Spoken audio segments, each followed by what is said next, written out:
Hello friends, आप सभी का स्वागत है मेरे यूट्यूब चैनल पे। आज हम डिस्कस करेंगे एएनसीआरई वैकेंसी फिजियोथेरेपिस्ट पोस्ट की अपडेट के बारे में। एग्जामिनेशन फॉर्म कब से स्टार्ट है, कौन सी फॉर्म की लास्ट डेट है और फॉर्म फिलिंग के बाद में करेक्शन विंडो भी ओपन होता है और कब एग्ज़ाम कंडक्ट होगा, एग्ज़ाम की मोड, एग्ज़ाम का पैटर्न, सिलेबस, क्या बीपीटी फ्रेशर्स एग्ज़ाम में अप्लाई कर पाएंगे, सारी जानकारी हम इस वीडियो में देखेंगे। तो स्टार्ट करते हैं। फॉर्म स्टार्ट हो जाएंगे 14 नवंबर से और इसकी लास्ट डेट रहेगी 2 दिसंबर 5 बजे शाम तक। और एडमिट कार्ड इसमें लिखा है as per scheme of examination. इन्होंने एग्ज़ाम की टेंटेटिव डेट्स मेंशन की है 22 टू 24 दिसंबर। इनकी ऑफिशियल नोटिफिकेशन में तो मोस्टली एम्स अपनी जब नोटिफिकेशन में अपना ऑफिशियल जब टेंटेटिव डेट्स देता है तो उसी के अकॉर्डिंग एग्ज़ाम कंडक्ट करवाता है। नेक्स्ट हम डिस्कस करेंगे फॉर्म फिल करते समय कैटेगरी के बारे में, कौन सी कैटेगरी के लिए कितना एज रिलैक्सेशन है। अगर आप एससी और एसटी कैटेगरी से बिलोंग करते हैं तो आपको 5 साल का एज रिलैक्सेशन मिलेगा।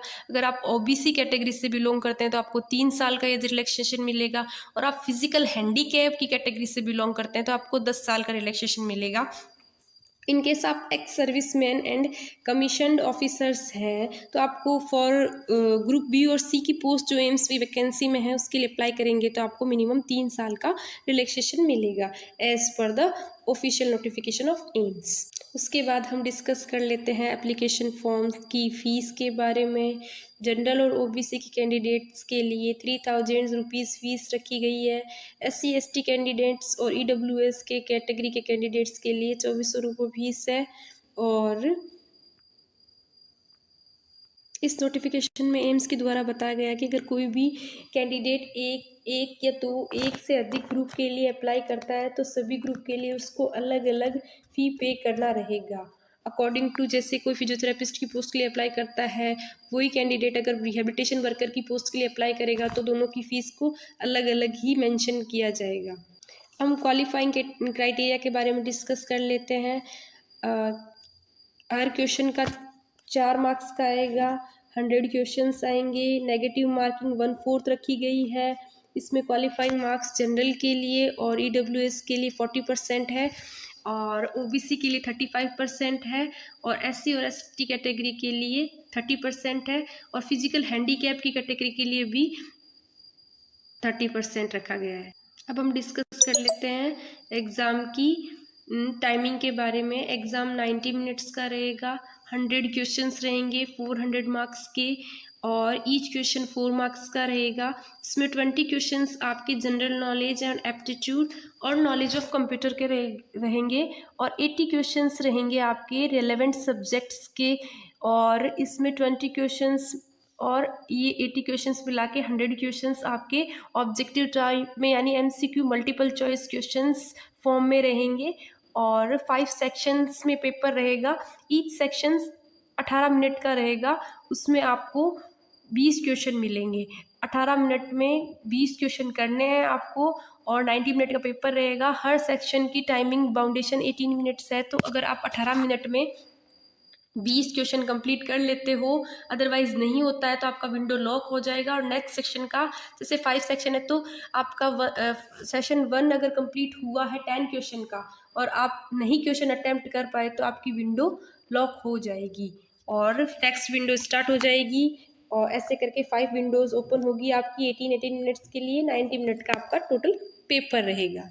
अब हम डिस्कस करते हैं फिजियोथेरेपिस्ट, जूनियर फिजियोथेरेपिस्ट की पोस्ट के लिए क्या क्या क्वालिफ़िकेशन की रिक्वायरमेंट है और एज लिमिट क्या है और क्या इससे बीपीटी फ्रेशर्स इसके लिए अप्लाई कर सकते हैं या नहीं और विद एक्सपीरियंस भी अप्लाई कर सकते हैं।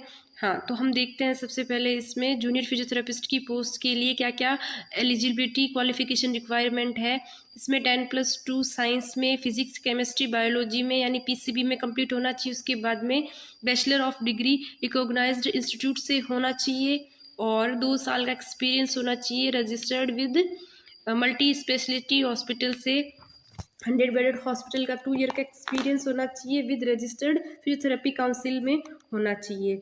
और ये जिस जिस वैकेंसी में मांगा है उसकी वैकेंसी में, उसके अलावा एम्स न्यू दिल्ली में जूनियर फिजियोथेरेपिस्ट की पोस्ट के लिए ओनली 10+2 PCB और डिग्री इन फिजियोथेरेपी, इसमें बैचलर फिजियोथेरेपिस्ट अप्लाई कर सकते हैं। BPT के बाद डायरेक्ट फ्रेशर्स जिनकी इंटर्न कंप्लीट हुई है, इंटर्न कंप्लीशन के बाद में प्रोविजनल डिग्री के साथ वह ये फॉर्म अप्लाई कर सकते हैं। और जिसके पास एक्सपीरियंस हो वो विद एक्सपीरियंस भी अप्लाई कर सकते हैं। एज लिमिट रहेगी 21 to 30 ईयर्स और अकॉर्डिंग टू कैटेगरी आप अपनी एज लिमिट को चेक कर सकते हैं। सभी में एज रिलैक्सेशन दिया गया है अकॉर्डिंग टू नोटिफिकेशन। अब हम देख लेते हैं, इसमें पे लेवल 6 रखा गया है और ये सारी वैकेंसीज इसमें दी गई है। अब हम देखते हैं इसमें अलग अलग कैटेगरी के अकॉर्डिंग किस किस एम्स में किस किस कैटेगरी के अकॉर्डिंग आप अपनी पोस्ट के लिए अप्लाई कर सकते हैं। जैसे एग्जांपल ले लेते हैं, जूनियर फिजियोथेरेपिस्ट एम्स भोपाल में, यहाँ पे जनरल के लिए 2 सीट की वैकेंसी है, तो यहाँ पे जनरल वाले ही अप्लाई कर सकते हैं। ऐसे ही एम्स राजकोट में भी 3 जनरल की सीट्स हैं, तो यहाँ पे और 1 OBC की सीट है, तो यहाँ पे OBC कैंडिडेट जो रिजर्वेशन में है या OBC कैंडिडेट है वो यहाँ पे अप्लाई कर सकते हैं। उसी हिसाब से जिस जिस कैटेगरी से जैसे जैसे बिलोंग करते हैं, जैसे SC कैटेगरी में एम्स भुवनेश्वर में एक पोस्ट है, तो कोई भी SC का कैंडिडेट है तो वो वहाँ से अप्लाई कर सकता है। ये इसमें आप अपनी कैटेगरी के अकॉर्डिंग और वैकेंसी के अकॉर्डिंग और अकॉर्डिंग टू योर क्वालिफिकेशन, अगर आपके पास में 2 साल का एक्सपीरियंस नहीं है तो आप एम्स फ्रेशर वाला फॉर्म भरें, और अगर आपके पास 2 ईयर का एक्सपीरियंस है प्लस आपकी डिज़ायरेबल कैटेगरी के अकॉर्डिंग आप अपने देखकर SC ST EWS general category देखकर ही अपना फॉर्म फिल करें।